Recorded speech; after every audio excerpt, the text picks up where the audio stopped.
成立30年的国家太空中心，伫2021年成功发射第一次玉山立方卫星。这太空中心为着要互相介先进的科学技术，专做正人拢知的科学知识。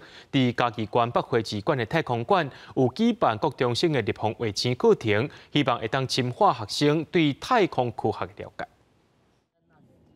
摕家己岛的卫星拍一头测试，嘉义北花志馆太空馆配合国家太空中心。针对高中生开办制作卫星的课程，来上课的囡仔拢讲是真特殊的经验。以往卫星我们在电视上看到，它都是非常的巨大这样子，但地方卫星我们这次做的，它就只有 EU 就是10立方公分这样子的大小。如果插错一个地方，它可能就会冒烟，然后就烧掉。所以整个过程都要很小心翼翼的。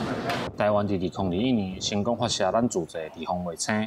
国家太空中心为着要推广太空科技的科学教育，头一届举办这种课程。